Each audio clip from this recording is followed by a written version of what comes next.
So, to start off with, could you give me examples of organisational change that you've experienced? So here at York? Yeah, sure. So it's difficult because I've only been in place a year. So I started on the 1st of October 2016, so in that time there hasn't been a huge amount. The other reason why it's difficult for me is much of the organisational change is driven by me rather than driven to me, if you want. So I am the person trying to do the change rather than the university trying to do the change to me. So that would give a slightly different perspective. Now, there are all sorts of ways in which we are trying to drive change at the moment in terms of organisational structures and all sorts of things, which I'm happy to talk about, but I am the actor rather than the actee, if you understand.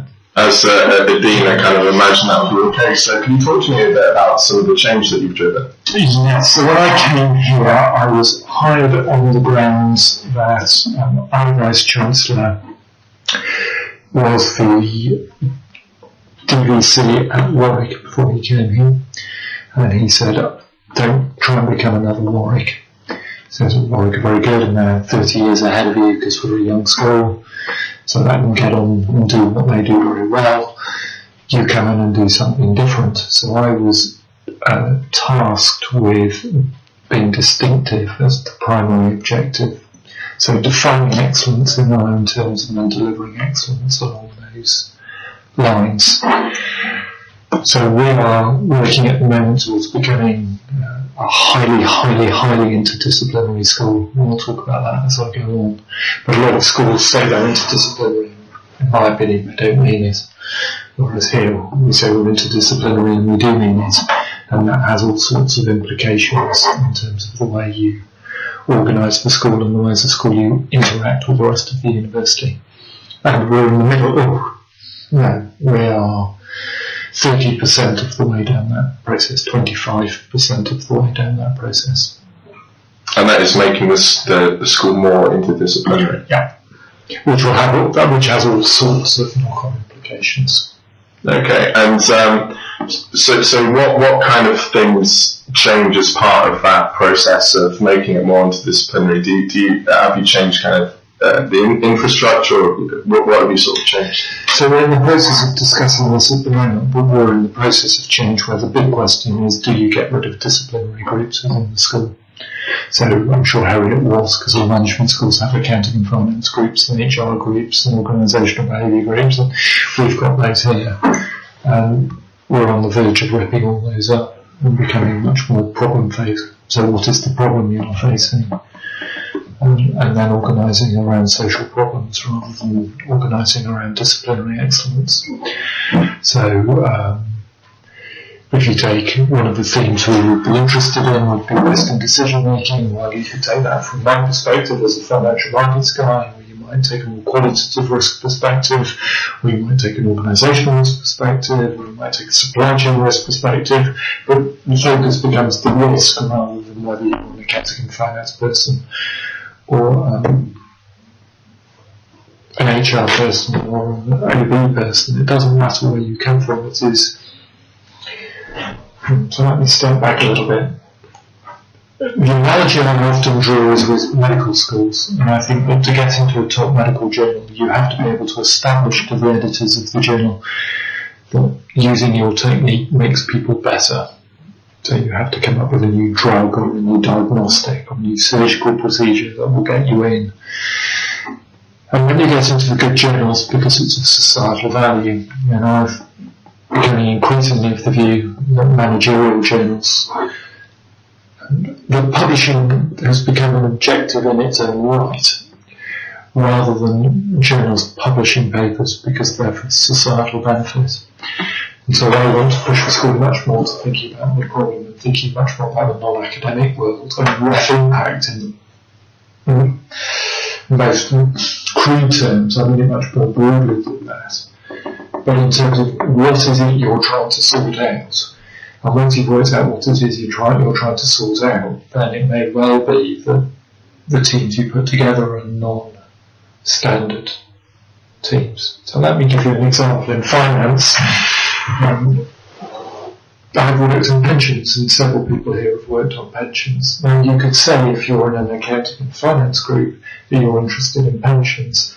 The way I try to get my colleagues to think about it is to say you're not interested in pensions. What you're interested in is financial stability for an ageing population. And as soon as you put it in those terms, then you start to think about policy implications, you start to think about health economics and health science and the way that ageing populations will need more money just to support their ageing bodies, for want of a better word. So you can imagine then that you might be teaming up with sociologists and political scientists and health economists, because you're no longer interested in pensions, you're interested in the economics of an ageing population, or the politics of an ageing population. So that starts to get you to put teams together in different ways, and it also means, I talked about getting rid of subject groups, but it also means that one of the main things I've done when I've been here is to try and break down divisions with other departments. So if you were to come for a job here after your PhD, the key question I would ask you is, who will you go and work with who is not in this building? So I don't care who. There's no right answer to that question. It might be a computer scientist, it might be a sociologist, it might be a psychologist, it might be an economist. I've got some people here who work with chemistry and biology. I don't care where you are, but I like my faculty to be out of the school tackling the problem. So as soon as you start to have this one flowing academia as a problem, then all your organisational structures have to change to reflect that approach. And your ultimate goal out of doing this is to create a research excellence. To create work that is of social value, I think, almost. So if you talk, you've been in this game long enough to know that people talk about, oh, I've had a great day, I've got something in management science, or I've had a great day, I've got something in American Economic Review. And that is a great thing, because they're incredibly difficult to get into. But that is the end of the game. That is the objective. The management science paper is the objective. Whereas if you were to talk to a medic would say to get a paper into the New England Journal of Medicine is critical, but the way you get into the New England Journal of Medicine is by curing a patient, or coming up with a new cure, a new diagnostic, a new something that people who do not read the New England Journal of Medicine really benefit from.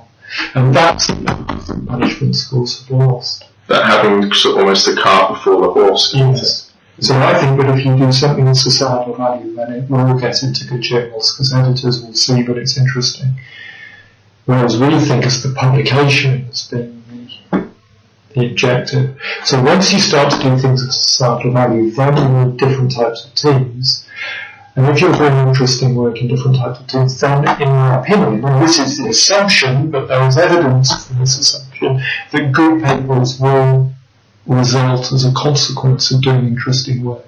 So concentrate on doing interesting work and publications will follow, rather than concentrating on publications and not caring about whether anybody outside university has any interest in your work or not. Okay. So that changes the way in which you organise yourself as a school. You might think that's complete bollocks, but you can see what's quite an exciting thing to try and create. Something where management contributes to a wide range of problems using what's the thing that pulls us together, an interest in the way that organisations operate effectively. And kind of almost eroding these barriers between the departments. What kind of knock-on implications that you're kind of talking about a little bit earlier? What have there been? Well, again, it's early, so for me it's really what's coming, but let me give you an example. We're about to move building, and we're moving into a building with politics, and this has now been announced. It'll happen in 2 years.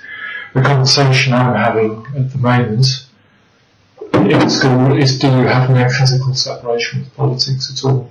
So although you would manage separately, could you imagine a building in which my colleagues' offices and politics offices are next to each other, and where you have shared research centres? So you completely try and blur a line, or you try and recreate identity around social question rather than around intellectual, the toolkit